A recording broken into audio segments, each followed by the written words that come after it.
On this edition for Sunday, July 19th, coronavirus cases continue to climb globally. Workers' compensation concerns for healthcare workers exposed to COVID-19. And in our signature segment, aging caregivers on planning for the future. Next on PBS NewsHour Weekend. PBS NewsHour Weekend is made possible by Sue and Edgar Wachenheim III, the Anderson Family Fund, Bernard and Denise Schwartz, the Cheryl and Philip Milstein family, Barbara Hope Zuckerberg, Charles Rosenblum. We try to live in the moment to not miss what's right in front of us. At Mutual of America, we believe taking care of tomorrow can help you make the most of today. Mutual of America Financial Group, retirement services and investments. For 25 years, Consumer Cellular has been offering no-contract wireless plans designed to help people do more of what they like. Our U.S.-based customer service team can help find a plan that fits you. To learn more, visit consumercellular.tv. Additional support has been provided by and by the Corporation for Public Broadcasting, a private corporation funded by the American people, and by contributions to your PBS station from viewers like you. Thank you. Good evening and thank you for joining us. President Trump is trailing presumptive Democratic nominee Joe Biden by double digits in a new national poll today. The Washington Post ABC survey shows 55% of registered voters questioned support Biden, while 40% said they prefer Mr. Trump. The president used a wide-ranging one-hour interview with Fox News anchor Chris Wallace to say he won't commit to accepting election results in November, and again raised questions about mail-in voting. I think mail-in voting is going to rig the election. I really do.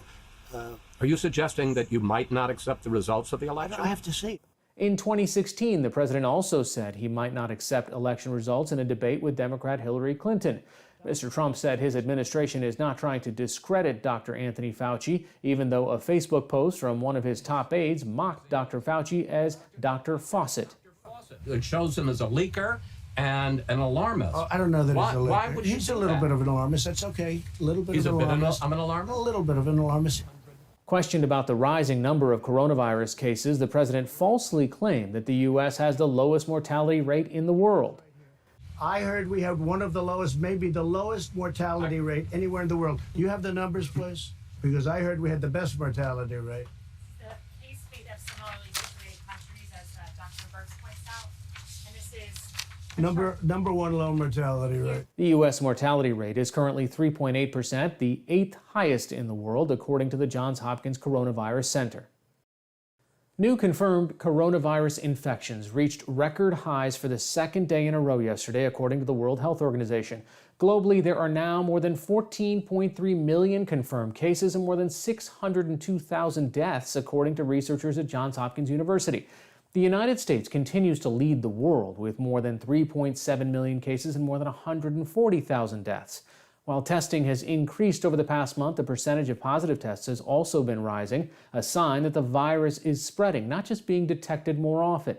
Amid growing concerns about the length of time many people are waiting for test results, this weekend the Food and Drug Administration authorized pooled testing for the first time. Labs can now combine or pool up to 4 samples. If there's a positive result, samples are retested individually. This method is already being used to detect COVID-19 in China, Germany, and Israel, and could expand testing capability and conserve testing supplies. Across the United States, confirmed infections are rising on average in the majority of states. In Florida today, state health officials announced more than 12,000 new infections and 89 deaths in the last 24 hours. The death toll in Florida is now more than 5,000. Texas also remains a hot spot, with the state reporting more than 10,000 new cases yesterday for the 5th day in a row. For an update on what's happening in Texas, we turn to Joey Palacio of Texas Public Radio. Joey, what's the situation like in San Antonio and more broadly in Texas?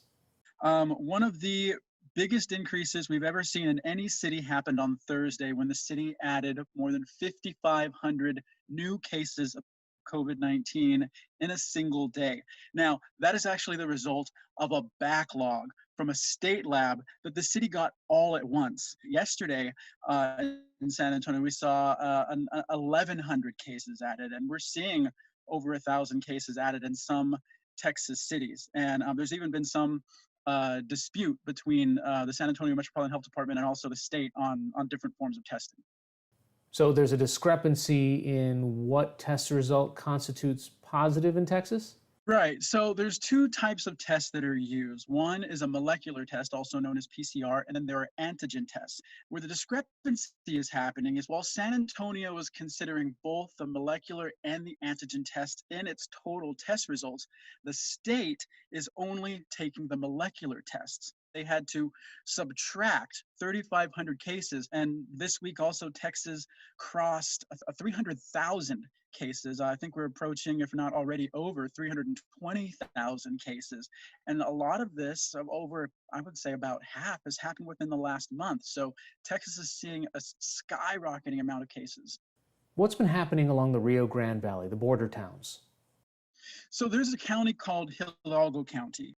On Friday, for instance, there were 450 people who tested positive, and this is a county of about 800,000 people or so. They have 267 deaths in Hidalgo County.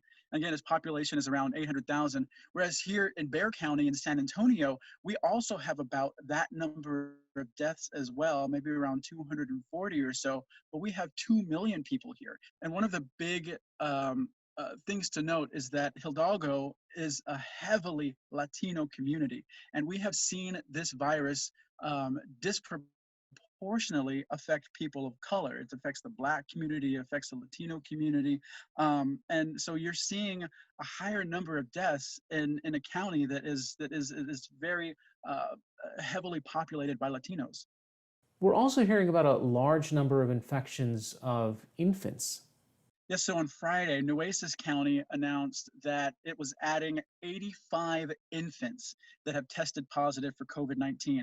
And the public health director, she had said that these babies have not celebrated even their first birthday yet. And that's about all the information that we have so far as to these children. So we are starting to see this virus affect very, very young children, even at a point where Texas is debating on reopening schools. Are people taking this seriously? When you're out and you're reporting, do you see mask usage?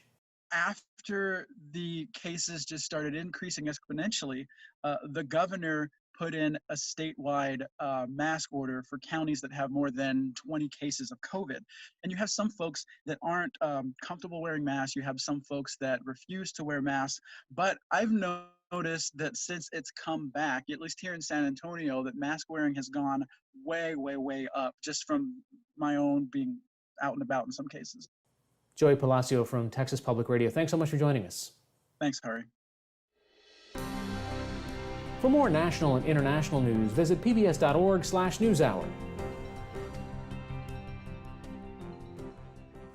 Tributes to civil rights leader and member of Congress John Lewis continued today. Lewis died Friday of pancreatic cancer. Many of his colleagues called for the renaming and passage of a bill that would restore a part of the Voting Rights Act already passed in the House. House Majority Whip James Clyburn called on President Trump and Republican Senate Leader Mitch McConnell to take up the bill. If the president were to sign that, then I think that's what we would do to honor John. It should be the John R. Lewis Voting Rights Act of 2020. That's the way to do it. Words may be powerful, but deeds are lasting. Demonstrators, police, and federal agents clashed again last night on the streets of Portland, Oregon. Outside the federal courthouse, protesters removed protective fencing and set fires. Federal agents protecting the building used tear gas to clear the area. Protests against police brutality and racism in this section of downtown Portland have been ongoing since the police killing of George Floyd in late May. But the recent deployment of federal agents under President Trump's executive order to protect monuments and buildings has reignited sometimes violent clashes. In a tweet today, President Trump said, quote, "We are trying to help Portland, not hurt it. Their leadership has for months lost control of the anarchists and agitators." Both the governor of Oregon and Portland's mayor have said the federal presence is making the situation worse. Over the past week, militarized federal agents detained protesters using unmarked cars. Late Friday, the state's attorney general sued Homeland Security and the Marshal Service in federal court, arguing such detention is unconstitutional. A European Union summit stretched into an unplanned third day today as the 27-nation bloc tried to reach an agreement on a $2.1 trillion EU budget and coronavirus relief package. Disagreement over a proposed 7-year, $857 million coronavirus fund became the main sticking point on Saturday. Some of the wealthier Northern European countries, the so-called frugal nations led by the Netherlands, want strict controls on spending, while Southern European countries like hard-hit Spain and Italy argue conditions on the coronavirus aid should be minimal. In China, at least 14 people have died and tens of thousands have been evacuated during days of heavy rains and severe seasonal flooding. In southern and eastern regions of the country, the Yangtze River and some of its tributaries are far above flood levels. One levee broke and officials opened floodgates in other areas to prevent more damage. Rescue workers were sent into towns where homes and shops remain underwater. China's central and southern regions experience seasonal flooding annually, but rainfall so far this year has been unusually high.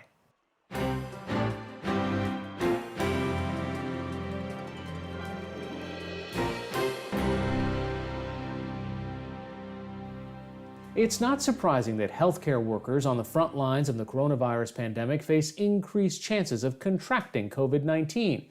They risk lost wages, expensive healthcare costs, and potential death. What is surprising is that sick workers and families of those who've died from the virus are finding themselves fighting for workers' compensation. A recent Kaiser Health News report found that in some states, the chances of getting benefits paid are a long shot. I recently spoke with Christina Jewett, senior correspondent with Kaiser Health News. So, what is happening to many healthcare workers as they go back to their hospitals and say, hey, I got COVID, I've got all these bills, I've been out of work for weeks? What happens to them?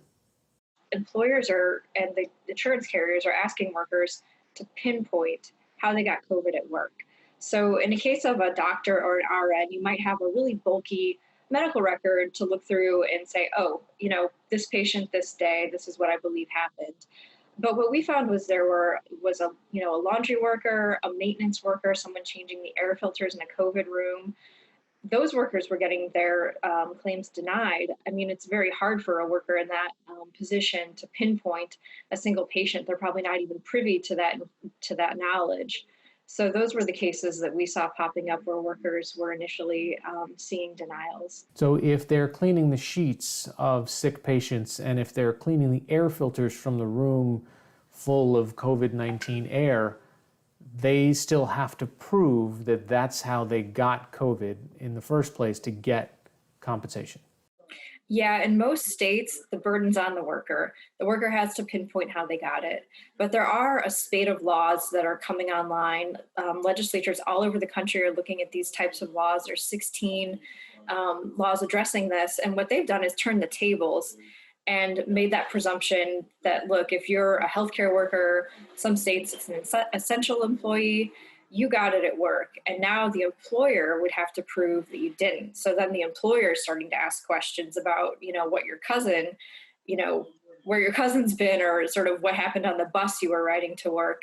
So it's a lot easier for workers in those states, but it's just really a mixed bag around the country. So is there resistance to that idea? These states that are passing this legislation, is there a reason that the other states haven't joined yet? The resistance is over cost. This is just an insurance line, just, like any other insurance cost to a business. And, the thought is that if they have to pay out these claims, some of them potentially lifetime benefits to a surviving spouse, or lifetime benefits if a worker has residual long-term problems, that those costs could potentially cripple businesses and prevent them from reopening the way we want to see things happen. So that's sort of the flip side argument to, really covering the workers. You have been chronicling the lives of so many of these healthcare workers who've died during this pandemic. What surprised you when you were reporting on these stories about the families who were trying to get compensation? We worked on this story in close proximity, and the sister of a nurse who recently died, she talked about the last days that her sister lived. And one of the things she spent time doing was proving that she got COVID at work for her own workers' compensation claim that she was expecting to backfill some lost wages. That was something she spent the last days of her life doing, where her employer certainly had those records where they could have seen she cared for a patient who, at the time she cared for him, wasn't known that person had COVID, but later it became apparent that was a COVID patient. So that was a little bit saddening, just to know that that's a person who bravely, went to work caring for incredibly sick patients and had that as sort of some of the last hours of their waking life. Christina Jewett of Kaiser Health News, thanks so much. Thank you, Hari.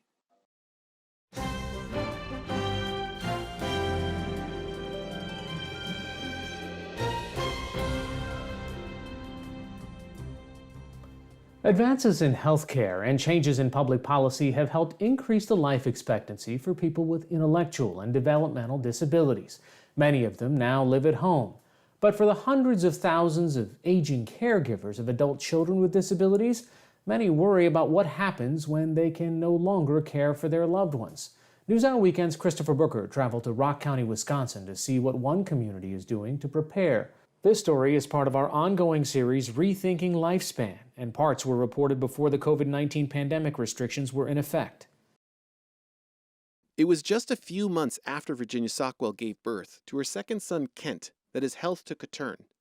Within a few days, he was back in the hospital, undergoing surgery to remove part of his bowel. But he lost consciousness several times during the surgery, which led to brain damage. We always thought he was going to recover because he was actually looking pretty good. But it was a long time before we said, well, he's just not going to get a lot better anymore. The damage was permanent. Kent can't walk unassisted and has very limited verbal skills. Oh, Kent, what are you up to now? And for the past 51 years, it's been his parents, Ron and Virginia, caring for him in rural Wisconsin. Did you think you would still be in this caregiving position at your age? Absolutely not. I didn't think I'd be. Well, I didn't know who else was going to do it. I always said, 70s, that's about it. You get to be 80, it's over. Well, then you get to be 80 and you say, well, maybe 90, it'll be over. Both 85, the Sockwells are not alone among people their age caring for someone with an intellectual or developmental disability. In fact, there are estimates that between 800,000 and 1 million Americans over 60 are providing such care for a loved one. And many are not prepared for the day they can no longer do it. And so it's important to get ahead of that crisis and help families to think about what happens next when I can't provide that care. Lisa Pugh is the head of the Wisconsin chapter of a nonprofit called The ARC, a disability advocacy organization. As the mother of a daughter with intellectual and developmental disabilities, she could immediately relate to the Sockwells. Meeting people like Virginia and Ron really is a gift to me in that it's kind of a window into my own future, into our family's future, and it helps me to kind of tackle my own fears and think about the sorts of things that my husband and I want for our daughter and how we can take those incremental steps. Pugh notes that as people live longer, including those with intellectual and developmental disabilities, there is increased pressure on family caregivers who are often not paid. There are state and federal programs available, the majority of which are funded through Medicaid, but the need for support often outweighs the availability of services. As a result, across the country, close to 600,000 people are on waiting lists for community and home-based services like skilled nursing care or physical therapy, according to the health nonprofit Kaiser Family Foundation. But Lisa Pugh says Wisconsin has been working to change that. Wisconsin has done a pretty revolutionary thing in that we don't have the same long waiting lists as there are in other states for the programs. We've done a good job investing in the sorts of infrastructure that families need in order to access supports. In the late 1990s, the state opened aging and disability resource centers to give people access to information within their community. It has since expanded long-term care services. Wisconsin also changed the way it allocates money. In 2008, some families began to manage their state funds directly, giving them greater say in what type of services they receive. According to the Wisconsin Department of Health Services, this has helped reduce wait times, which they say will be eliminated by next year. But even with these changes, challenges remain. So while you might be able to walk in the door and you take a screen and they say, yes, you are functionally and financially eligible for long-term services and support, your challenge is going to be finding the workers to fill those shifts. For the Sockwells, Medicaid pays for Kent's day services, and an aide who, prior to the COVID-19 pandemic, would take Kent swimming and do other activities with him. Now, during the current health crisis, those activities are done behind a mask or shield at the Sockwell home. But it's Kent's parents who do the bulk of the work. They bathe him, dress him, and feed him daily. But a question looms over the daily routine. Who will do this after they're gone? Where would you place where you folks are now in terms of preparation? I would say the very beginning. Yeah. We've been looking, we've been thinking a lot about it, but I guess we don't know where to go. If the Sockwells die without a plan in place, the decision for Kent's ongoing care will either end up with his older brother, or it may end up with the state. That means a social worker would step in, and he would then be placed in emergency housing as he waited for a long-term solution that may never come. So he would be moved from his home, from the home he's lived in for however many years. Stephanie Prim is the executive director of a Wisconsin disability service provider, Love Inc. He would be grieving his parents, and then he would be put into a setting that was brand new to him, with potentially roommates with other disabilities that were brand new to him, caregivers he had never met before. It's a very, very traumatic experience for these individuals. Are there things that the state or the federal government could do to help within this process? A lot of the funding in the service system is directed at the individual with the disability, which is where it should be directed. But it neglects the needs of the caregiver and the support for the caregiver to do things that are creative, that are outside the box. Late last year, the ARC Wisconsin and Love Inc. started getting families in Rock County together to talk and plan. That means setting up a financial trust or securing long-term housing for a disabled son or daughter. Virginia Sockwell was in attendance at one of the meetings. So were a couple of 92-year-olds, Betty and Frank Daniels. They and one of their eldest daughters were there to talk about another child, 56-year-old Patty. Patty was a beautiful baby. When we brought her home from the hospital, it seemed like, well, everything will be okay when we get her home. But it wasn't. The infant had trouble feeding, the result of respiratory problems, and then she developed seizures. By the time Patty turned 2, she was diagnosed with an intellectual disability. But with a family of 11 brothers and sisters, the Daniels say Patty has led a full life. And by several measures, the Daniels are much further along with their preparation for Patty's continuing care after they pass away. They have a financial trust for her and guardians in place who are aware of her needs, and she has long-term housing. Since her early 20s, Patty has been living in a group home, paid for by Medicaid and Social Security disability benefits. Our philosophy was that we never wanted the rest of our children to have to take care of Patty. We didn't feel it was fair to them or right for Patty. She needed a place of her own, and that's where we were really thought the group home was a perfect solution. But despite the early preparation, they haven't stopped worrying. We've tried to look ahead and get as many of those things taken care of as we can. But there's always a struggle. Love Inc. and the ARC are there to help with that struggle. They've created what they call toolkits to help parents and caregivers prepare. These kits serve as a central place to record important life details like bank information, doctors, or designated guardians. They can even provide prompts about how to talk about planning for the future. Meanwhile, Wisconsin's Governor Tony Evers has created the state's first ever task force on caregiving, hoping to recruit more workers like nursing assistants and expand support for unpaid family members. Lisa Pugh of the ARC Wisconsin is on that task force, and the solutions it comes up with could have an impact on her family and her daughter's future. Any family wants their loved one to be accepted and part of the community, and that she'll have her own life. You're certainly putting in a hell of an effort to make sure that happens. Yeah, I'm glad I've got a lot of years ahead of me to plan for it too. This is the kind of... And for the Sockwells, what do you worry most about when you're thinking about caring for Kent? Us dying. That's. I pray every morning I'm alive again to change his diapers. Really, I do. I'm just happy that I can still do that.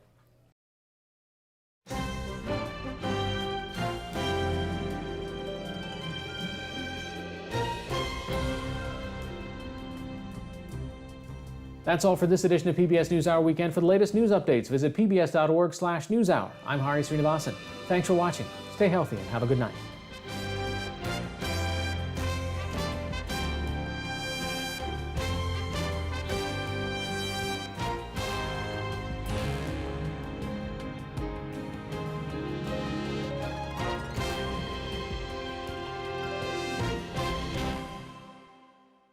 PBS NewsHour Weekend is made possible by Sue and Edgar Wachenheim III, the Anderson Family Fund, Bernard and Denise Schwartz, the Cheryl and Philip Milstein family, Barbara Hope Zuckerberg, Charles Rosenblum.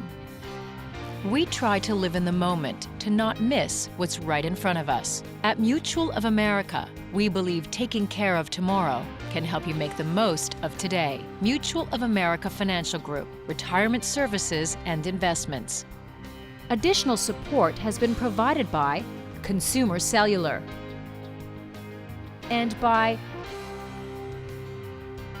the Corporation for Public Broadcasting, a private corporation funded by the American people, and by contributions to your PBS station from viewers like you. Thank you.